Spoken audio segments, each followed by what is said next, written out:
Merci, cher Somaya. Je vous le disais, c'est un spectacle éducatif. On apprend et en se divertissant, et bien plus que ça. Et on sensibilise aussi les plus jeunes à différentes valeurs. On va en parler avec Dimitri Casali. Merci d'être avec nous, cher Dimitri. C'est Merci. un plaisir. Vous êtes historien.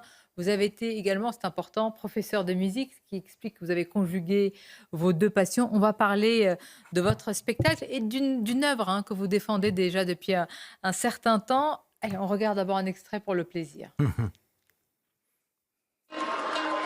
ça c'est la chanson sur la laïcité.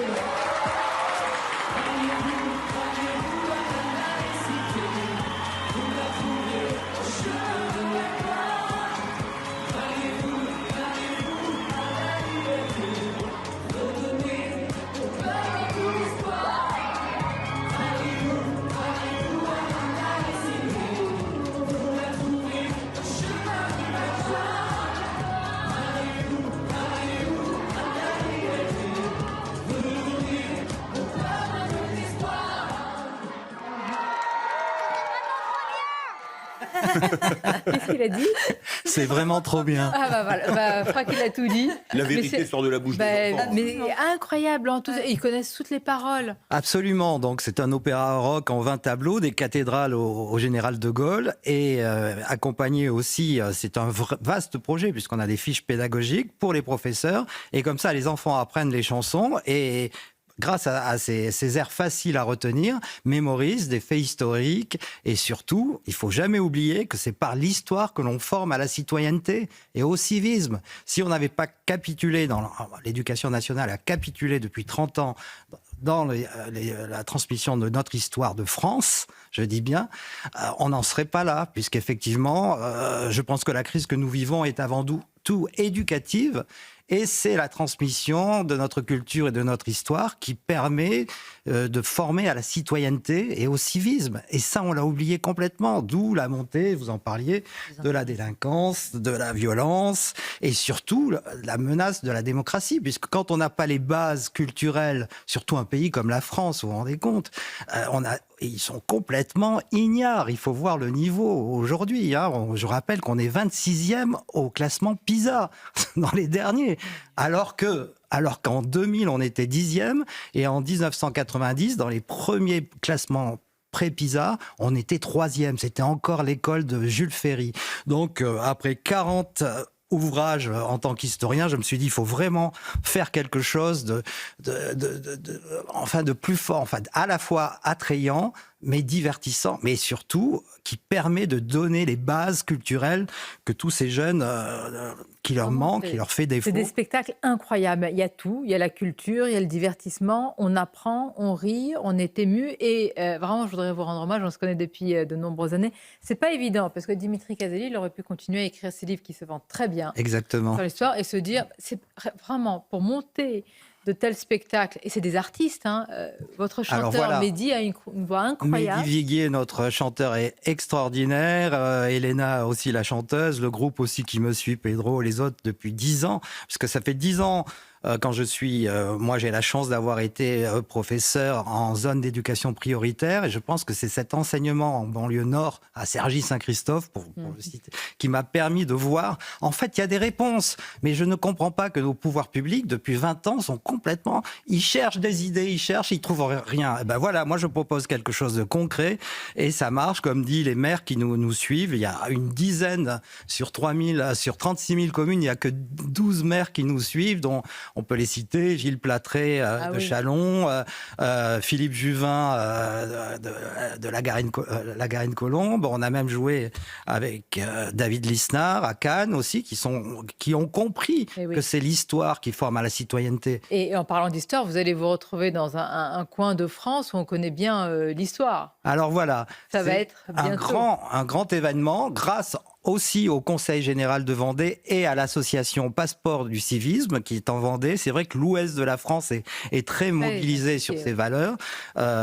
Cette association est dirigée par Maxence de Rugy et ils font un travail qui forme justement Passeport du civisme au civisme et à la citoyenneté d'une manière pédagogique. Et donc c'est ainsi qu'Historock qui est aussi une association, et Passeport du civisme se sont rencontrés et on a mêlé nos forces on va faire ce grand concert le 6 juin au Zénith de Vendée devant, tenez-vous bien, 4000 enfants et 300 élus. Génial. Donc là, c'est un appel à tous les maires de France, aux 36 000 communes, engagés historiques pour transmettre notre histoire et former à la citoyenneté tous Mais ces regardez, jeunes. c'est magnifique. Regardez l'affiche, c'est magnifique. On y voit les personnages, on y voit. Je trouve que ce mélange que vous avez fait, tout se marie Oui. parfaitement bien. Enfin, c'est vrai, vous dites pourquoi ils n'ont pas eu cette idée. Ça devrait même être institutionnalisé aujourd'hui, ce genre Eh oui, et d'initiative. là, il n'y a aucun. Je vous dis, j'ai Aucun. Je envoyé comprends. Ça doit les pas être dossiers facile. au ministère de la Culture depuis 10 ans.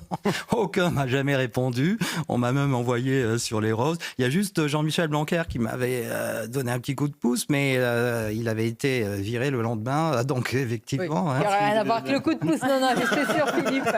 Mais regardez comme c'est magnifique, le coffret. Ah, c'est Il est beau, hein. magnifique, regardez. L'histoire de France est belle. Voilà ce qu'il faut dire. Parce que ces 33 concerts que nous avons donnés m'ont appris une chose. Ces enfants abandonnés, que je vois dans les banlieues, on a joué dans plein de banlieues parisiennes notamment, ne demandent qu'une chose, c'est d'aimer la France. Et malheureusement, on leur donne pas la France à aimer, on leur donne la France à haïr et à détester. À cause d'effectivement, la France est le pays championne du monde de la repentance et bien sûr de l'idéologie du décolonialisme. Hein. Vous avez vu France Télévisions il y a 2 jours, la série, 10 jours avant la commémoration de l'esclavage, ils ont déjà ouvert le feu pour casser l'histoire de France. Et en plus, en tant qu'historien, je peux vous dire qu'il y a des lacunes à chaque fois, c'est fou, ils oublient de dire... Ils disent que la France est esclavagiste, colonialiste, mais ils oublient de dire tous les aspects positifs, effectivement, qui manquent totalement, et que nous essayons de transmettre dans cette histoire. Par exemple, il y a une très belle chanson sur Jacob Offenbach, pour montrer que voilà, les Juifs ont constitué, qui a écrit le French Cancan.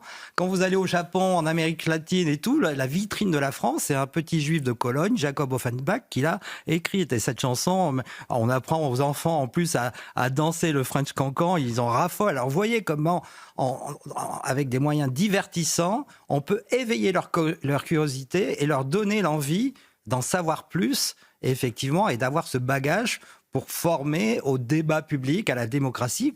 60% des jeunes n'ont pas voté aux élections législatives, 60%, et 80% aux élections régionales. Voilà, il y a des méthodes simples. Bravo, il faut bravo, redonner Dimitri. ce souffle. C'est des vieilles méthodes. Vous savez, Ernest Lavide, sous la 3e, avait déjà cette passion d'histoire, de raconter des histoires. Mais ça, c'est des les grands vrais personnages. hussards. Mais oui, évidemment. Mais Et la chronologie. vous en êtes l'héritier aussi, mais c'est ça. Ce genre d'initiative, ça y est, maintenant, c'est un projet qui est installé, qui va essaimer un peu partout. C'est vrai, vous auriez été responsable politique, ministre de la Culture, président de la République, vous auriez tout de suite appelé M. Casali. Moi, j'aurais appelé M. Casali et j'aurais appelé... Alors, vous voulez absolument me voir analyser, alors je vais vous faire plaisir, ma chère Sonia, mais je le rappelle, je n'ai aucune ambition dans ce domaine. Moi, j'appellerais le ministre de l'Éducation, je lui dirais, Monsieur le ministre, vous devez envoyer un message à tous les recteurs d'académie, parce que ça, c'est de l'histoire avec un grand H. Mais oui, au lieu de réécrire les contes anciens, de les réécrire pour les adapter, franchement. Alors, surtout, il ne faut pas embrasser Blanche-Neige, parce que là, c'est dramatique. Mais moi, j'ai eu la chance de voir le spectacle de Dimitri, donc... on vous écoute. À l'Alhambra. À l'Alhambra, voilà. Absolument. Donc, je vais parler en initié. Son spectacle est génial. Parce qu'en plus, la musique est très bonne. C'est de la très bonne variété. Et je ne dis pas ça pour vous faire plaisir, mais parce que je le pense fondamentalement. Et deuxièmement, ça raconte l'histoire de manière ludique, mais il y a encore un plus. Parce qu'il décrypte l'histoire dans les paroles. C'est-à-dire que ce n'est pas seulement un bon compositeur, c'est un bon parolier. Rattachez-vous à la laïcité. Voilà. Mais quand on connaît le travail qui a été fait sous la Troisième République par les hussards noirs, moi j'aime mieux en parler, vous savez, j'ai horreur du terme. Je suis français de souche, un mélange de bourbonnais par mon père, de bigourdan et de breton par ma mère. Mais ces hussards noirs de la République, c'est eux qui ont formé la jeunesse à aimer l'histoire, à aimer leur pays, parce que s'ils n'avaient pas été formés à aimer leur histoire et leur pays, jamais on n'aurait fait les sacrifices qu'ils ont fait en 14-18. Tout à Faut fait. dire, j'aime les hussards noirs, c'est parce que mon arrière-grand-mère de Bigorre ne parlait pas français. Et Ah, voilà. quand Oui. et que quand mon grand-père, Ouais. ma grand-mère a présenté mon grand-père, il fallait que mon autre Et grand-père l'assimilation a traduise, commencé mon par arrière-grand-père les traduise, Bretons, les Normands, ce parce qu'on que, oublie. Voilà, Mais oui. mon arrière-grand-père qui lui était à l'école Eh oui. traduisait à sa femme pour qu'elle comprenne son gendre. Vous vous rendez compte?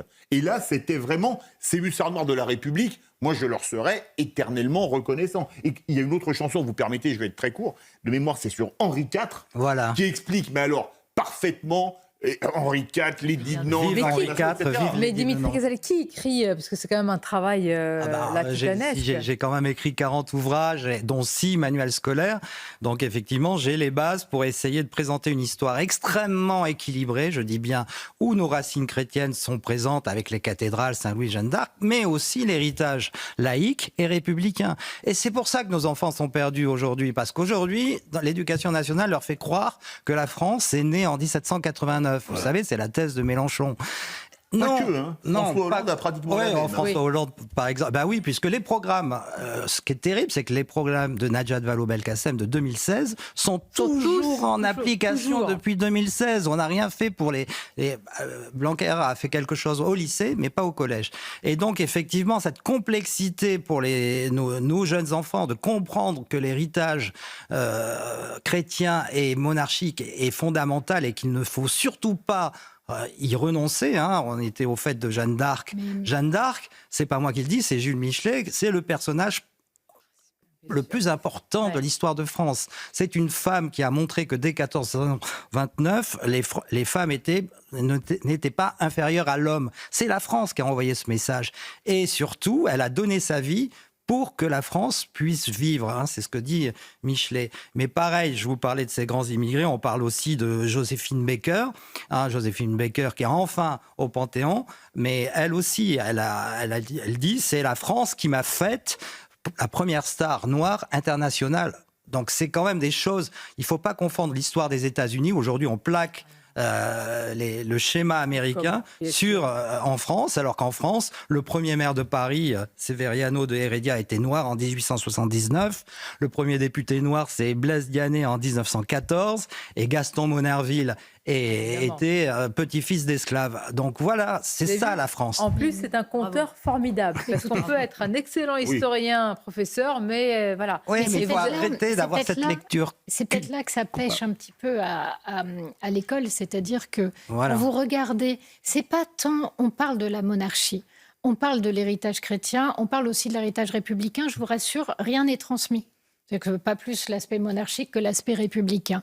Pourquoi ? Parce qu'en fait, on fait des études extrêmement abstraites pour des enfants qui ne sont pas à ce degré-là d'abstraction. Tout à Et fait. même moi, les 3/4 des cours que j'ai lus de mes enfants d'histoire au collège m'ont gonflé.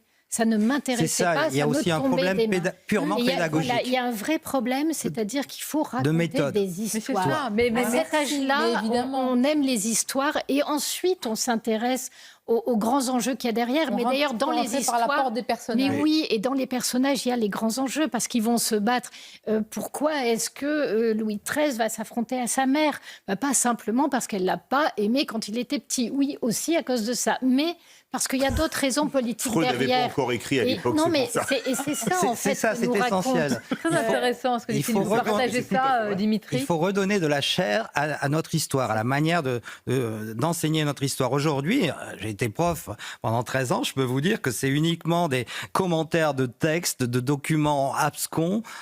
C'est vraiment scandaleux la manière dont on enseigne. En fait, on fait tout pour dégoûter nos enfants de l'histoire. D'ailleurs, il y a très peu de jeunes qui sont passionnés, comme notre génération l'a été, parce que là, on avait encore les hussards noirs de la République. Mais l'histoire, quand vous avez un bon prof ou une bonne prof, Ah, vous j'ai vous en eu des souvenez toute instits votre qui vie, m'ont oui. fait aimer Oui. l'histoire. Et j'ai eu une prof exceptionnelle en première. Alors c'était il y a longtemps, hein, en première terminale. Alors, avec elle, quand vous aviez 12, c'est que vraiment votre copie était excellente. Et je peux vous dire que. Mais elle vous faisait aimer l'histoire, c'était passionnant. Alors aujourd'hui, quand on voit l'histoire qu'on apprend, bon, mes enfants ont eu le bac il y a fort longtemps, comme ils sont trentenaires ou bientôt trentenaires, mais je vois ce qu'ils avaient, mais quelle horreur! Alors, C'était le les meilleurs. spectacle, Mais merci d'être le promoteur aussi de ce spectacle. Le 6 juin, parce que je propose, on pourrait faire un grand chelem. Le spectacle de Dimitri, et puis en Vendée. Très Ouais. bien. Et, Et le 1er juillet, nous jouons pour Gilles Platré Oui, à Châlons. À Châlons, Voilà. très bien. En Vendée, Voilà. le Puy du Fou. Et vous Aussi. me permettrez, pour faire quand même le triptyque, j'y suis allé évidemment, Oui, c'est la tombe magnifique. de Georges Clémenceau, Ah à bah Bouchard, oui, évidemment, évidemment. qui est enterré debout d'ailleurs, aux côtés de son père. Quel âge pour les enfants à peu près Alors, le cœur de Qu'est-ce qu'on cible peut du conseiller projet à ceux qui nous éducatif regardent Historoc, c'est 8-12 ans. Oui, Hein, ouais, c'est ouais. très précis. C'est pour ça que les mères qui ont la main sur le primaire nous engagent, puisque c'est souvent des classes de CM1, CM2. Et effectivement, c'est grâce à cette façon de... Les mères achètent le spectacle clé en main et font venir les élèves sur le temps scolaire. Voilà. Ah, mais c'est passionnant. Mais voilà. C'est bien. Et on reste pour l'instant encore très peu cher. Nous sommes très Mais accessibles. alors, messieurs, mesdames, les maires, Oui, les élus mais de les maires, France, parfois, je suis abasourdi. Je vous dis, il y a 12 maires extraordinaires, mais des jeunes maires aussi, comme Charles Asselangul à Brie-sur-Marne. vous avez raison de les citer. Voilà, ils sont vraiment formidables. Ils ont 38, 39 ans. Si vous voyez comme ils se défoncent pour leur ville, c'est merveilleux. Mais à côté de ça, on doit essuyer les plâtres des élus, effectivement, LFI, qui supportent pas que Historoc commence avec l'histoire des cathédrales et Saint-Louis et Jeanne d'Arc. Et ça, vraiment, on a beaucoup de critiques. Mais c'est essentiel. Historoc, c'est aussi 18 vidéos que vous pouvez retrouver sur YouTube avec la chaîne Historoc, l'histoire en musique. Et effectivement, c'est sur le mode du divertissement, c'est comique, c'est de la comédie. Et bien sûr, il faut faire rire les enfants Oui, pour c'est les vrai. capter. Mais quand on voit les sourires, là, on est tous conquis. Je crois que c'est la plus belle réponse à ce que vous produisez. Vraiment, merci Dimitri Cazelli. Merci Donc, à rendez-vous vous, hein. en tout cas, pour le grand spectacle, c'est le 6 juin en Vendée. YouTube, donc on peut... Et puis pour ce coffret, où est-ce qu'on peut se procurer Il faut écrire à l'association. Ah, très bien. Donc, je Historoc. suis une privilégiée. Je vais Privilégiée. peut-être l'offrir quand même, parce que là, je ne veux Voilà. pas user de mon droit comme ça dans cette émission. Ah, vous avez déjà Je vu vous le ai trouvé spectacle la vous citation Ah, c'est Ah. laquelle de Jean Tullard, un grand historien. Ah bah voilà, Ah, bah oui. qui est caution d'Historoc. Oui, Ah. la disparition de l'histoire nationale est une erreur monumentale. Oh, c'est joli. Rien à ajouter. Voilà, Magnifique. qui est mon maître. Voilà. Merci Dimitri Cazelli. Merci Merci de beaucoup. tout ce que vous Merci faites à et vous, de venir Sonia. nous le présenter ici même. Je vous remercie. C'était un plaisir de vous avoir autour de cette table. Je vous dis à bientôt. Restez avec nous si vous le voulez bien. Vos prochaines éditions sont